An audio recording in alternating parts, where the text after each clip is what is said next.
Over to you, sir. नमस्कार। मैं अपना परिचय देना चाहूंगा। नाम तन्मय कुमार साहब, रहने वाला मैं उड़ीसा राउरकेला सिटी से।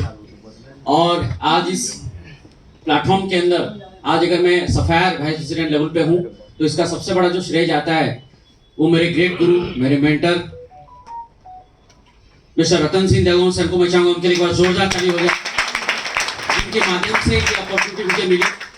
साथ ही साथ मैं धन्यवाद देना चाहूंगा और एक मेरे गुरु हैं जिनसे हमेशा मार्गदर्शन मुझे मिलती रही, हमेशा मुझे मोटिवेट करते रहे। मैं चाहूंगा वेरी डायनामिक पर्सनालिटी और आज इस कंपनी में एज ए डायमंड प्रेसिडेंट है, मैं चाहूंगा मिस्टर खिलेश महतो सर के लिए एक बार जोरदार ताली।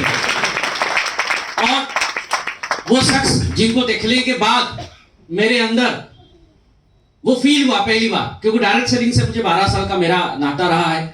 तो डायरेक्ट सेलिंग में कई कंपनियों के अंदर ट्रेनर रहने के बाद, कई लीडरों के साथ मिलने के बाद पहली बार फील हुआ कि यस, लीडर हो तो ऐसी एक ऐसा व्यक्ति जो सिर्फ और सिर्फ अपने टीम के बारे में सोचता है, अपने लीडरों के सक्सेस के बारे में सोचता है, जो हर परिस्थिति में हर जगह पे आप जब भी रात को 12 बजे 1 बजे किसी भी टाइम उनको बुलाओ, फोन करो तो वो फोन पिक करते हैं और फोन पे आपको आपका सवाल का जवाब देते हैं और आपको सहयोग करते हैं।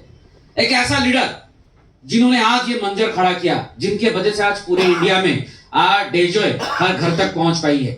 और जो सबसे कम उम्र में डेजॉय के अंदर यंगेस्ट ब्लैक डायमंड की जो पद है उन्होंने अचीव किया है। मैं चाहूंगा हम सबके गुरु, हम सबके मेंटर उसे विक्रांत सर के लिए जोरदार ताली हो। और मैं धन्यवाद देना चाहूंगा हमारे डेजॉय के मैनेजमेंट को, हमारी कंपनी के MD mister Anmol Agrawal sir, mister Divyansh Agrawal sir और हमारे सीएमडी शंभू अग्रवाल सर और इंदिरा मैम के लिए मैं चाहूंगा एक बार जोरदार ताली हो जाए।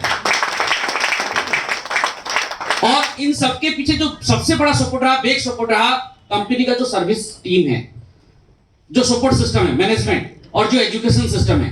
अगर ये टीम नहीं होती तो शायद आज हम कोई भी व्यक्ति, आज हमारे पास जो भी छोटा से छोटा पे आउट आ रहा है, उसके पीछे सबसे बड़ा जो हाथ है किसका है? हमारा सपोर्ट टीम का। टाइम पे प्रोडक्ट पहुंचाना, टाइम पे हमें जो हमारे लॉजिस्टिक है, एवरीथिंग इंफॉर्मेशन और रेगुलर जूम मीटिंग के थ्रू जो हमें एजुकेशन नॉलेज दी जा रही है, ये सबसे बड़ी चीज है, क्योंकि विदाउट नॉलेज हम कुछ भी कर नहीं सकते। तो आज हम जो कुछ भी हैं, तो सबसे बड़ा जो हाथ रहा है मैनेजमेंट का। मैं चाहूंगा हमारे मैनेजमेंट जो बेक सपोर्ट है, ट्रेनिंग सिस्टम है और जो ट्रेनर हमारे हैं मिस्टर इकराम खान सर, मैं चाहूंगा उनके लिए एक बार जोरदार ताली हो जाए। साथ ही साथ मिस्टर गौरव शर्मा जी का एक बार जोरदार ताली हो जाए और पूजा मैडम का एक बार जोरदार ताली हो जाए उनके लिए। तो ये डेजॉय की अगर जर्नी हम बात करें, मुझे आज लगभग सिस्टम के अंदर 3-3.5 साल हो गए। इससे पहले मेरी जो बैकग्राउंड रही वो ट्रेनिंग बैकग्राउंड रही कंपनियों के अंदर, और डायरेक्ट सेलिंग के अंदर मैंने काम करते हुए आज मुझे 8 से 10 साल हो चुके हैं, जिसमें 12 से 13 बार विदेश यात्राएं हुई हैं। लगभग 80 लाख से भी ज्यादा का अर्निंग मैंने किया है। लेकिन एक सबसे बड़ी जो चीज है, ये सब करते हुए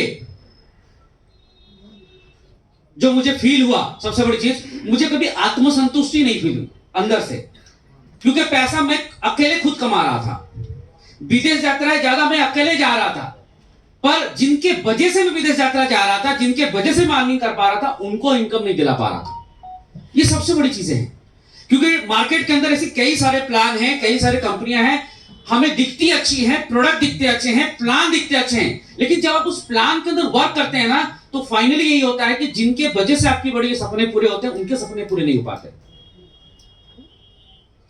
सबसे इंपॉर्टेंट चीज, अगर हम डायरेक्ट सेलिंग में हैं, तो डायरेक्ट सेलिंग में आज मैं अगर सफायर हूं यहां पे, तो सबसे बड़ा जो रहा वो मेरी टीम का मेरा साथ रहा। अगर मेरी टीम नहीं होती तो मैं सफायर नहीं होता। मैंने काम जरूर किया है, लेकिन मेरे साथ साथ सबसे बड़ा जो साथ किसका रहा? मेरे टीम का है। हमेशा अपने टीम के प्रति आभार रहना बहुत जरूरी है। अगर वो नहीं होते तो मैं नहीं होता, और मेरे ऑफलाइन, ये दोनों का हमेशा हमें आभार रहना जरूरी है। तो हमें हमेशा यही प्रयास करनी चाहिए अपनी टीम की कैसे हम सपोर्ट करें। तो मैंने जब डेजॉय शुरू किया तो प्लान बहुत अच्छे थे, प्रोडक्ट बहुत अच्छे थे, सब कुछ अच्छा था। और इस कंपनी के अंदर जब मैं आया तो मुझे किसी ने अप्रोच नहीं किया। आपको किसने प्लान दिखाया होगा, डेजॉय के बारे में जानकारी दी होगी, कोई कंपनी है, अच्छा प्लान है कोटा की, हम मुझे किसी ने नहीं बताया। मैं खुद सर्च कर रहा था। मैं जिस कंपनी के अंदर था, मेरे पास सब कुछ था, महीने की 2.5 से 3 लाख की इनकम थी, सब कुछ सारे फैसिलिटीज मेरे पास थे, लेकिन अंदर से संतुष्टि नहीं थी। और मैं ऐसे ढूंढते ढूंढते फिर मुझे डेजो की अपॉर्चुनिटी मिली, और फिर मैंने ढूंढा कि कोई एक अच्छा ऑफलाइन ढूंढा जाए। बहुत ऑफलाइन बन गए, राइट, एक बार अच्छा ऑफलाइन बना जाए। फिर मैंने ढूंढा कि किसको करूं, तो ऐसे देखते देखते मुझे मिला एक बार रतन सर का। मैंने, क्योंकि सिंपल सी बात है, आप कुछ भी कर लो, अच्छा प्लान, अच्छी कंपनी, अच्छा प्रोडक्ट, सब कुछ अच्छा हो, लेकिन अगर अच्छा गुरु, अच्छा मेंटर, अगर अच्छा ऑफलाइन नहीं मिले, तब भी आप सक्सेस नहीं हो सकते। और हम सभी लकी हैं, हम सभी लकी हैं। यहाँ पे जितने भी यहाँ पे हम बैठे हैं माताएं बहनें, हम सभी लकी हैं कि हमारे पास ईमानदार, ऑनेस्ट, कर्मठ और जुझारू और जिद्दी लीडर हमारे पास ऑफलाइन है। ऐसे रतन सर जैसे, खिलेश सर जैसे, हमारे पास विक्रांत सर है, हमारे सर क्या बोले हम, कादिर सर हैं, जगन सर हैं, ब्रजनाथ सर हैं। ऐसे ऑफलाइन आज हमारे पास हैं, ऐसे सीनियर हमारे पास हैं। एक बार इनके लिए जोरदार ताली हो जाए। आज बहुत कुछ कादिर सर बोल गए।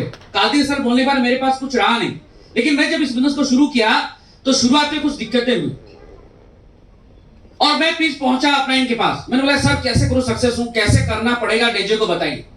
तो पहला जो मुझे विक्रांत सर ने, खिलेश सर और रतन सर ने बताया, वो पहला पॉइंट मैं आपको बताना चाहूंगा। उन्होंने कहा कि तन्मय सर आप डेजे में करना चाहते हैं ना, सीरियस है ना? बोला हाँ सर। करना क्या पड़ेगा? बोला पहला काम सर एक चीज करो कि आपको पहले जीरो होना पड़ेगा। क्या होना पड़ेगा? जीरो होना पड़ेगा। क्या होना पड़ेगा? जीरो होना पड़ेगा। जीरो मतलब कुछ भी नहीं है। यानी आज से पहले आप किस भी कंपनी में कौन सा झंडा गाड़े थे, कितना कमाए थे, क्या किए थे, उसको भूलना पड़ेगा। अक्सर क्या होता है कि जब हम किसी कंपनी में आते हैं, हम वो पुराना अनुभव, पुराना अचीवमेंट को लेके यहां पे आके उस अनुभव के आधार पे काम करना चाहते हैं। यानी एक ईगो लेके आते हैं कि मैं बहुत बड़ा काम किया था। जब तक आप यहां पे जीरो नहीं होंगे, समर्पित नहीं होंगे, अपने ऑफलाइन के प्रति समर्पित नहीं होंगे, तब तक आप सफल नहीं हो सकते। समर्पित होना पड़ेगा, सबमिशन होना पड़ेगा अपने ऑफलाइन के प्रति, कंपनी के प्रति और सिस्टम के प्रति। जैसा जैसा रतन सर बोल रहे हैं वैसा वैसा करना पड़ेगा। सवाल नहीं करना ऑफलाइन को। अगर सक्सेस होना है तो ऑफलाइन के ऊपर कभी सवाल नहीं करना, कोई भी चीज। अगर आपको कादिर सर ने बोल दिया कुएं में कूदना है तो कूदना है, अगर विक्रांत सर ने बोल दिया आपको पहाड़ के ऊपर से कूदना है तो कूदना है, अगर खिलेश सर ने बोलिया बाढ़ में कूदना है तो नदी में कूदना ही है। सवाल नहीं करना। क्यों बोल रहे हैं? क्योंकि कोई ऑफलाइन किसी भी तरह से आपकी बुराई नहीं सोचता, क्योंकि आप सफल होगे तो वो सफल होगा। तो पहले जीरो। दूसरा उन्होंने क्या कहा कि तन्मय सर आपको प्रोडक्ट यूज करना पड़ेगा। हम लोग क्या करते हैं, जैसे आते ना, पहले प्रोडक्ट बेचने लग जाते हैं। प्रोडक्ट बेचने से पहले खुद को यूज करना पड़ेगा, क्योंकि खुद यूज करेंगे तभी तो कॉन्फिडेंस आएगा, तभी तो हम बता पाएंगे। आज आप जो तो देखो, आप कादिर सर का देखो, जगन सर को देखो, आप ब्रजनाथ सर को देखो, इतनी कॉन्फिडेंस क्यों आ रही है? क्योंकि प्रोडक्ट यूज किया है इन्होंने, राइट? तो प्रोडक्ट यूज करना पड़ेगा। तीसरा क्या करना पड़ेगा? सर ने कहा तीसरा, जब भी आपकी कोई इवेंट्स होती है ऑनलाइन या ऑफलाइन, आपको उस इवेंट में आना पड़ेगा और साथ में अपने टीम को भी वहां पे लाना पड़ेगा। क्योंकि हमें अगर इस बिजनेस में सफल होना है तो सीखना पड़ेगा और अपनी टीम को भी सिखाना पड़ेगा। जितने ज्यादा हमारे टीम में लोग सीखेंगे उतना बड़ा हमारा बिजनेस होगा। और चौथा सर ने कहा कि तन्मय सर सिर्फ इतना करने से नहीं है, हमको रेगुलर प्लान भी दिखाना पड़ेगा। किसी भी रूप में, ऑनलाइन हो या ऑफलाइन हो, हमको रेगुलर प्लान करना पड़ेगा, क्योंकि ये बिजनेस नए लोगों का है। नए लोग आते रहेंगे तो भी जाके हम ग्रो कर सकते हैं। तो ये 4 चीजें उन्होंने मुझे बताया, जिन 4 चीजों को मैं लगातार करते गया और आज आपके सामने as a Sapphire vice president हूं। तो थैंक यू वेरी मच। मैं फिर से आज के हमारे होस्ट में बुलाना चाहूंगा। Thank you very much. Thank you. Sir, मैं चाहूंगा कि